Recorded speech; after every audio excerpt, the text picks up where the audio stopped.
문학 74쪽이에요. 문학 74쪽 보면 우리 앞에서는 문학 작품에서 나오는 긍정적인 태도에 대해서 했었고, 여기서 이제 부정적인 태도와 관련된 단어들이 나와요. 그래서 먼저 쭉 보면 여기서는 먼저 거리감에 대해서 나오네. 거리감은 어떠한 대상과 일정한 거리가 떨어져 있다라고 느끼는 느낌인데, 여기서는 뭐 3만 리 나와 있죠. 근데 보통 뭐 1000만 리 뭐 이런 식으로 나와 있는데, 이거 진짜 공간적인 거리감일 수도 있지만 보통 심리적인 거리감을 나타낸다라고 생각하시면 되고, 여기서 제목이 귀족도 나와 있잖아요. 독연세인데, 귀족도는 옛날 중국 총나라의 망제라는 사람이 나라에서 쫓겨난 후 총나라를 그리워하다가 죽어 그 넋이 변한 새인데 밤에만 온다고 합니다. 이 설화가 관련 지어 귀족도는 전통적으로 한해 정서를 의미한다라고 기억을 해두시면 될 것 같아요. 자, 두 번째는 고뇌입니다. 고뇌는 괴로워하고 번뇌하는 걸 얘기하는데, 여기서는 직접적으로 괴롭다 뭐 이런 식으로 나와 있지. 그리고 고단함은 몸이 지쳐서 느른하거나 몹시 피곤할 정도로 힘든 것이라고 나와 있는데요. 여기서는 이 구자명 씨가 이제 워킹맘인 거야. 그래가지고 이제 버스를 타고 졸기 시작해요. 그래서 저 식구는 간밤이 아기에게 젖물린 시간일 거고, 이거는 이제 어머니로서 이제 역할을 한 거고, 또 저 식구는 간밤에 시어머니 약시 중 든 시간이고, 이거는 며느리로서 역할을 한 거죠. 그래 저 10분은 새벽녘 만취해서 돌아온 남편을 위한 버린 시간일 거야. 이건 이제 아내로서의 역할을 한 거지. 그래서 각각의 이제 역할 때문에 힘든 삶을 살고 있는 구자명 씨에 대해서 이야기한 거라고 생각하시면 되고, 고독감은 홀로 떨어져 있는 듯한 매우 외롭고 쓸쓸한 마음을 얘기를 합니다. 그래서 여기서 시어의 일부분에 인적 끊인 곳, 홀로 앉을, 누구도 없이 빈 이런 것을 통해서 고독감을 느낄 수 있다라고 보시면 되고, 권태로움 우리 많이 이제 이야기하잖아. 어떤 일이나 상태에 시들어져 생기는 게으름이나 실증을 얘기해요. 그래서 말 그대로 아무것도 뭐 할 때 재미가 없고 이러면은 말 그대로 시간도 안 가는 것 같고 이렇게 느껴지지, 그치? 그래서 여기서는 더디고 나른한 세월 이런 식으로 표현을 했네요. 요즘에 준서가 느끼나? 맞는 것 같아요. 권태로움. 그리움입니다. 그리움은 보고 싶어 애타는 마음을 얘기하고, 긴장감은 말 그대로 긴장한 상태, 말 그대로 평온하지 않는 상태를 이야기한다고 보시면 돼요. 그래서 선생님이 조금 쉬운 단어들은 뭐 가볍게 넘어갈게요. 그 다음에 8번의 냉소는 쌀쌀한 태도로 비우는 건데, 우리가 말 그대로 하고 재밌게 비우는 게 아니야. 말 그대로 부정적인 것에 대해서 쌀쌀맞게 진지하게 비우는 걸 이제 냉소적 태도라고 생각하시면 되고, 여기서 자조는 스스로에 대한 비웃음이야. 자기를 비우는 걸 자조적 태도라고 해요. 그래서 여기서는 박모걸의 가정이라는 작품이 나와 있는데, 굴욕과 굶주림과 추운 길을 걸어 내가 왔다. 아버지가 왔다. 내가 아버지야. 아니 십부 문반에 신발이 왔대. 아니 지상에는 아버지라는 어설픈 것이 존재한대요. 그래서 자기에 대해서 뭐라고 표현한 거야? 어설프다고 얘기한 거잖아, 그치? 그래서 여기 전체적으로 이제 자조적인 태도가 드러나 있다라고 보시면 되고요. 단절은 유대나 연관관계가 끊긴 듯한 느낌을 얘기를 하죠. 그래서 문 한 번 열지 않고 바깥 세상과의 말 그대로 연결, 소통이 없는 거죠, 그렇죠? 그래서 반추동물처럼 죽음만 꺼내 씹었다. 나는 누워서 편히 지냈는데 사랑하는 사람이 잃어버린 이 겨울에 편히 누워서 진짜 지냈겠어? 아니잖아, 그치? 이거는 반대로 표현한 반어법이다 라고 써놓으시면 되겠죠. 그리고 도피, 회피, 벗어나는 거죠. 적극적으로 나서지 않고 몸을살에 빠져나가거나 마땅히 져야 할 책임을 지지 않는 것을 얘기를 해요. 그래서 보통 막 자연으로 도망가고 막 이렇게 얘기하는데, 여기서는 고향으로 도망갔네.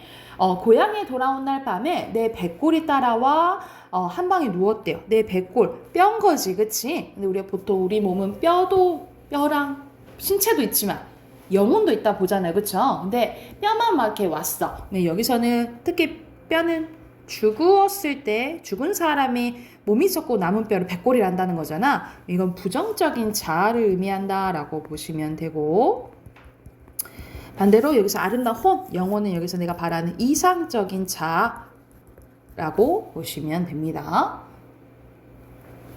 됐을까요?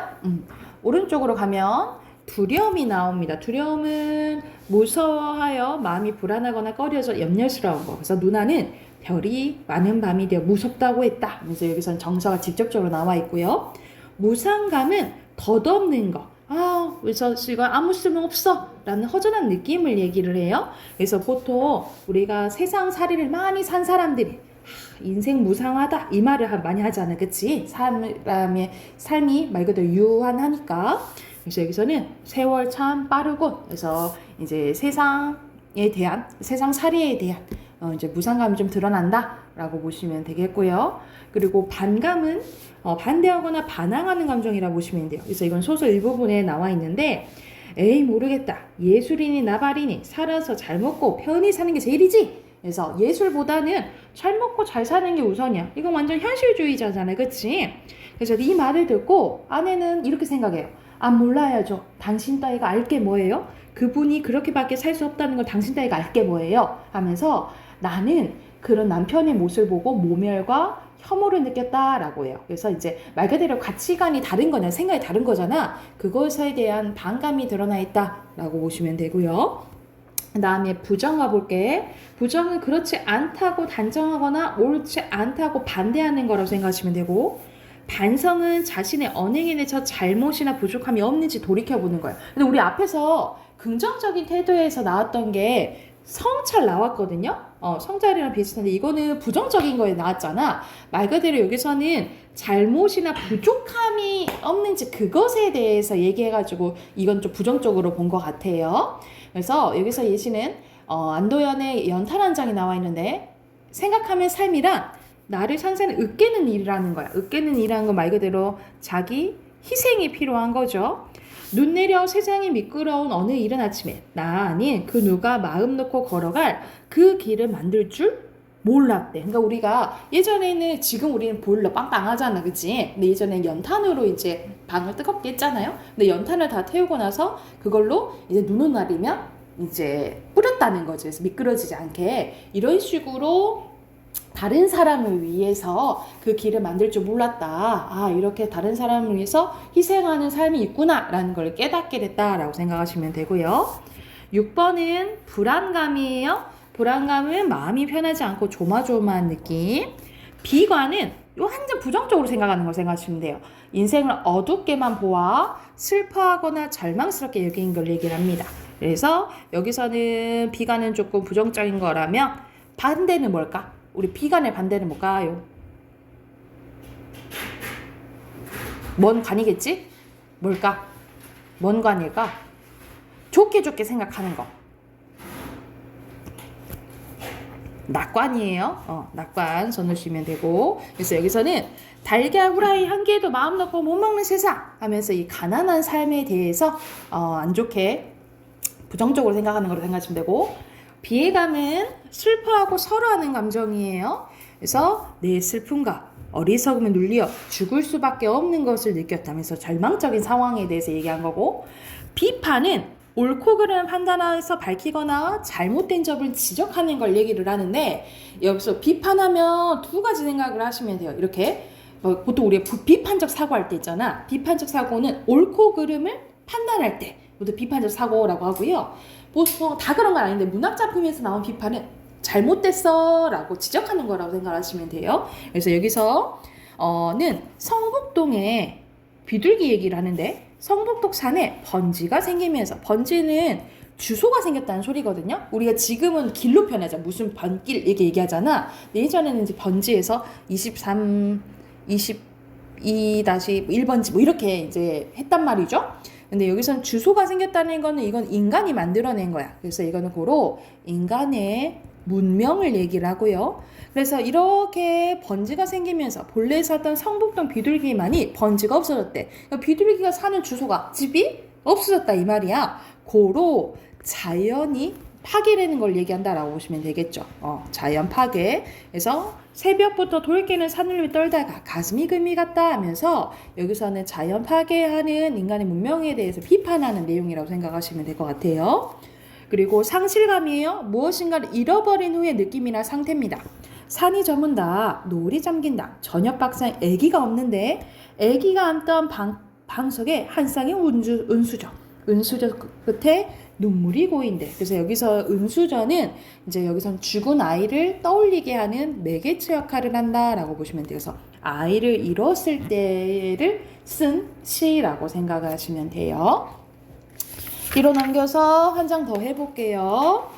자, 여기서는 이제 부정적인 태도 더 이어서 나오는데 소외감 나와있네. 소외감은 남에게 따돌림을 당해서 멀어진 듯한 느낌을 얘기해요. 그래서 구보가, 여기서는 소설가 구보시 일일에이라는 소설인데, 구보가 한 옆에 끼어 앉을 수도 없기시리. 사람들이 그곳에 빽빽하게 모여도 그들은 누구에게도 인간 본래의 온정을 찾을 수 없었대. 그러니까 말 그대로 우리 따뜻한 인심이라잖아요. 이런 걸 못 느꼈다 이 말이죠. 그래서 다 개인주의적 성향을 보인다라고 보시면 돼요. 그들은 그의 옆에서 사람들이 한마디 말을 건네는 도 없이 오직 자기네들 일하는데 바빴다라는 거예요. 그리고 간혹 말을 건네도 그것들은 자기네 타고 갈 열차이니 시간이니 그런 것에 지나지 않았다는 거죠. 그래서 여기서는 말 그대로 이 개인주의적 삶에 대해서 그 안에서 소외감을 느끼는 게 나오고요.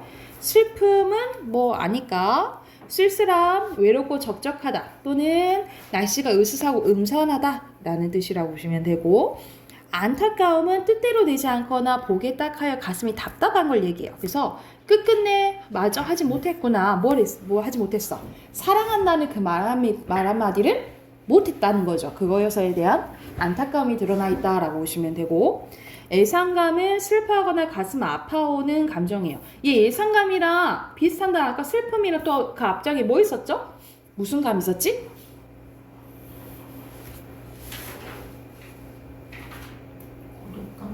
아니요. 애자가 들어가.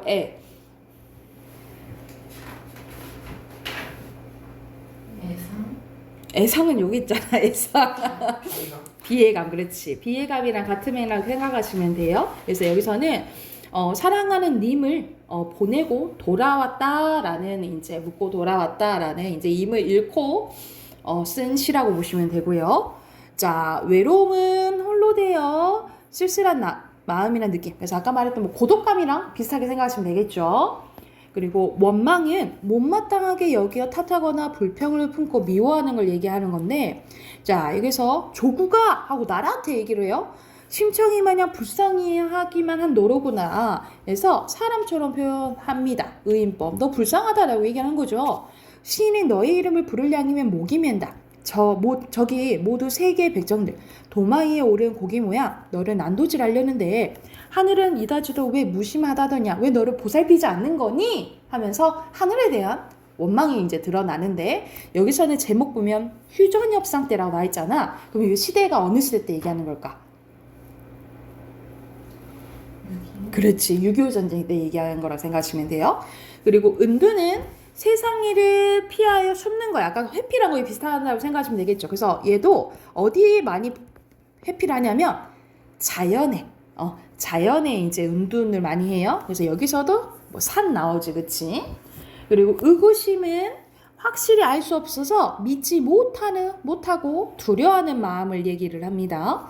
인생은 외롭지도 않고 그저 잡지의 표지처럼 통속하거늘 다들 저렇게 일반 대중처럼 사는 건데 한탄할 그 무엇이 무서워서 우리는 떠나는 걸까 하면서 인생에 대한 의구심이 드러나 있다라고 보시면 되고, 이기적은 자기 이익 맞게 하는 거죠. 그래서 여기서는 정호승의 슬픔이 기쁨에게라는 이제 작품인데, 우리는 보통 슬픔을 부정적으로 생각하고 기쁨을 긍정적으로 생각하잖아, 그치? 근데 여기는 반대예요. 슬픔을 긍정적으로 생각하고 기쁨을 부정적으로 생각하거든요. 그래서 뭐라 하냐면, 내가 어둠 속에 너를 부를 때 단 한 번도 평등하게 웃어주질 않는 가만히 덮인 동사자. 우리 동사자는 얼어 죽은 사람만 얘기하잖아요. 동사자가 다시 얼어 죽을 때 가만히 한 장조차 덮어주지 않는 무심한 너의 사랑을 위해. 그러니까 완전 다른 사람을 생각하지 못한 이기적인 태도를 보이고 있는 거죠. 그러니까 개인적인 모습 보이는 거야. 흘릴 줄 모르는 너의 눈물을 위해. 그래서 여기서 눈물은 다른 사람을 위해서 희생하고 볼라붙죠 이타적인 것을 얘기해요. 그래서 여기서 나는 슬픔이를 얘기하고 여기서 너는 기쁨이를 얘기한다 라고 보시면 됩니다. 그래서 우리가 보통 생각하는 것과는 좀 다른 이미지다 라고 생각하시면 될 것 같아요. 자, 오른쪽에 한쪽 더 해볼게요. 자, 이질감입니다. 이질감은 서로 달라 낯설거나 잘 맞지 않는 것을 얘기해요. 그래서 여기서 뭐 문제에서 뭐 다음 보기에서 이질적인 것은 이렇게 나올 수도 있어. 이질적인 건 다른 거 고르라 이 말이야. 여기서 예시는 뭐가 나와 있냐면 들판이 적막하다라고 나와 있는데 가을 햇볕의 공기는 익는 벼에 눈부신 걸 천진데 근데 들판이 적막하다. 왜 이렇게 조용하지 한 거야? 문제는 메뚜기가 없는 거예요. 이 불길한 거요. 생명의 황금고리가 끊어졌느니 하면서 막 메뚜기가 없으면 그 메뚜기를 잡아먹는 위에 것도 없어질 거고 또 그 위에 것도 없어질 거잖아. 그치? 그래서 여기서는 생태계가 파괴돼. 그러니까 환경 이제 오염 아니면 이제 생태가 이제 무너진 것에 대한 이제 비판적인 시라고 생각하시면 돼요. 그래서 평소와 좀 다르다라고 해서 이제 이질적이라고 본 것 같아요. 그리고 자괴감은 스스로 부끄러워하는 마음. 여기서 모래한테 물어봅니다. 모래야, 모래는 쬐깐하잖아, 그치? 모래야, 나는 얼마나 작으냐? 그리고 바람아, 먼지야, 풀아, 나는 얼만큼 작니? 너 정말 얼만큼 작으냐? 하면서 여기서는 이제 말 그대로 이제 우리 밴딩이 소갈딱질 하잖아. 이게 사소한 것에 이렇게 옹졸한 마음을 갖는 자기에 대한 약간 자괴감 또는 고백, 자조적인 고백이라고 생각을 하시면 될 것 같아요. 그리고 자책감은 자신의 잘못에 대해서 뉘우치고 책망하는 마음. 앞에서 나왔던 연탄 한 장이 또 나왔네. 매일 따스한 밥과 국물 퍼먹으면서도 몰랐네. 온몸으로 사랑하고 나면 한 덩이 재로 쓸쓸하게 남는 게 두려워. 여태껏 나는 그 누구에도 연탄 한 장도 되지 못했대. 연탄 한 장이 되지 못했다라는 것은 다른 사람을 위해서 뭐 희생하거나 배려하거나 그러지 못했다 이 말이잖아. 그것에 대한 뉘우침이 드러나 있다라고 보시면 되고요. 절망감은 바라볼 것이 없게 돼 모든 희망이 끊어버린 느낌을 얘기를 하는데 여기서는 이육사의 절정 나왔네요. 이육사는 대표적으로 일제강점기 때 사람이죠. 자, 매운 계절의 채찍의 갈겨 마침내 북방으로 휩쓸려왔대. 나는 북쪽으로 막 이렇게 떠밀려 왔다 이 말이야. 하늘도 그만 지쳐 끝나버린 고원. 이로 높은 곳까지 이제 오게 됐어. 이게 밀려서 서리빨 칼라지 그 위에 섰다. 어디에다 무릎을 꿇어야 하나? 한 발 제겨 디딜 곳조차 없대. 그러니까는 여기서는 이렇게 극한의 상황에 몰리게 되는 것을 얘기를 해요. 그래서 그만큼 절망감이 느껴지는 이제 상황이라 생각하시면 되고, 좌절은 마음이나 기운이 꺾임 또는 일이 도중에 실패로 돌아간 걸 얘기합니다. 그래서 어린 나비가 물결에 젖어가지고 공주처럼 지쳐서 돌아온다 하면서 뭔가 이루지 못하고 돌아온 것을 이렇게 표현했다라고 보시면 되고요. 자, 6번 가면 체념입니다. 체념은 포기하는 거라고 생각하면 돼. 희망을 버리고 품었던 생각 아주 끊어버린 거라고 생각하시면 되고요. 풍자는 남의 결정에 따른 것을 빗대어 웃으면서 폭로하고 공격하거나 현실의 부정적인 현상이나 모순 따위를 빗대어 비웃는 거죠. 그래서 여기서는 김광규의 묘비명 나와 있는데 한 줄의 시를커녕 한 권의 소설을커녕 그는 한평생을 행복하게 살며 많은 돈을 벌었고 높은 자리에 올라 이처럼 훌륭한 비석을 남겼대. 한 것도 없는데 훌륭한 비석을 남겼대. 진짜 훌륭한 비석 남긴 거야? 아니잖아, 그치? 이것도 대표적인 반어법이에요. 그리고 한은 우리 나라 고유의 이제 정서라고 생각하면 되는데 몹시 원망스럽거나 억울하거나 안타깝고 슬퍼 응어리진 마음을 얘기를 해요. 그래서 우리는 지금 현대 시에서는 한이 드러난 시가 많이 나오진 않거든요. 왜 그러냐면 세상이 말 그대로 바뀐 거지. 우리가 예전에 생각하면 우리나라는 되게 약한 나라였잖아, 그치? 그래서 맨날 당했단 말이지. 그리고 우리가 남녀 생각하면 우리 조선시대 때는 가부장적 사회였잖아. 그러니까 그에 반해 남자에 비해 여자가 맨날 당하고 참고 살아야 됐단 말이죠. 근데 거기서 이제 드러난 게 이 한해정서라고 생각하시면 돼요. 그래서 앞에서 나왔던 귀촉도 나왔네요. 그리고 한탄은 원통하거나 뉘우친 일이 있을 때 한숨을 쉬며 탄식하는 걸 얘기하고요. 그래서 여기서 내겐 꽃시절이 없었대. 꽃시절이 없었다라는 것은 나에게 리즈 시절, 그러니까 말 그대로 화려한 시절이 없었다. 뭐 이거에 대한 내용이고요. 마지막. 자, 회의는 마음속에 의심을 품는 거야. 아까 전에 나왔던 의구심 같은 거 있잖아요.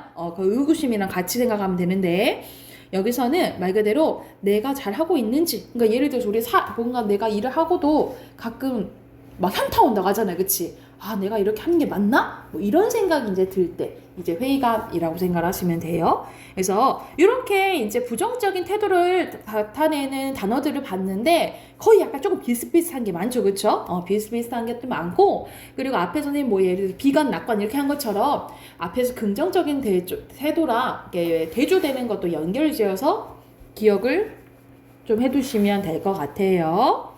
자, 그러면 여기 78쪽부터 82쪽까지 숙제로 해야겠죠? 82쪽까지 숙제로 해올게요. 체크해 두시고. 준세야? 82쪽까지 숙제 체크해 두시고. 독서 꺼낼게요. 독서 오늘 60쪽, 60쪽 할 차례네요. 60쪽.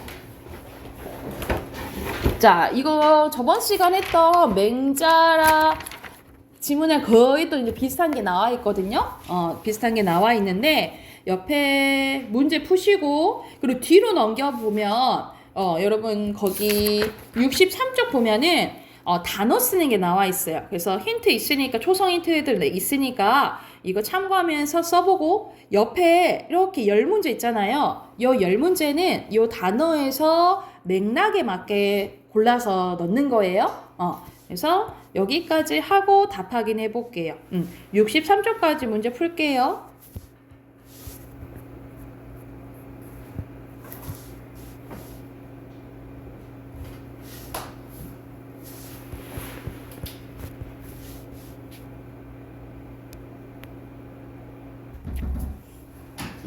자, 빈칸 같이 한번 확인해 봅시다. 60조 봐볼게요. 60조 보면은 1번에 여기서는 맹자의 성선설이죠. 2번에 강제적 간섭, 그리고 3번에 법가, 4번에 무질서. 그래서 여기서는 이 인성론이랑 정치적 개념이 뗄 수 없는 관계인 거야. 그래서 불가분의 관계라고 보시면 되고요. 6번에 성무선학설, 7번에 자연적, 8번에 역동성, 9번에 동정심, 10번에 자력, 11번에 외적인, 12번에 부정, 13번에 순치, 14번에 강제력, 15번에 예. 1번에 여기서는 인성론에 대해서 다양하게 나오죠. 그래서 성성설, 성학설, 성무선학설 나오잖아. 그래서 여기서는 2번이고요. 그리고 2번에 순자나 흡수나 인간을 어떻게 봤냐면 이기적이다 라고 봤어요. 그래서 문제가 생긴다 라고 본 거야. 그래서 동일한 것은 1번이고요. 그리고 아까 전에 A 보면은 아까 전에 그 인성론이랑 정치적 관계랑 관련이 계속 있다 그랬잖아요. 그치? 말 그대로 불가분의 관계가 있다 그랬죠. 그래서 적절한 것은 3번이라고 보시면 되고, 4번에 적절하지 않은 거 기억은 고자죠. 근데 여기서는 2번이거든요. 그래서 미리의 주교가 은초 때를 장발장에 준 선물이라 말한 것은 오히려 역동적인 삶의 유지를 규격하려고 하는 게 아니라 그 반대라고 생각하시면 되겠죠. 됐을까요?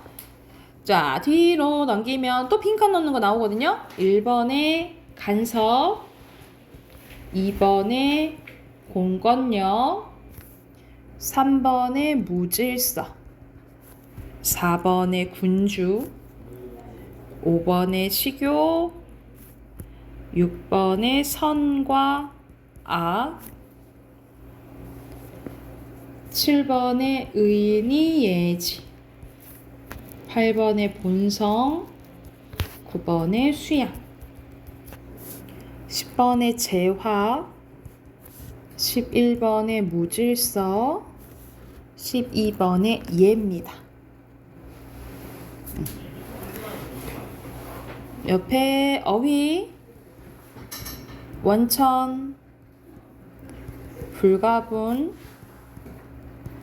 불가피성, 개조, 견지,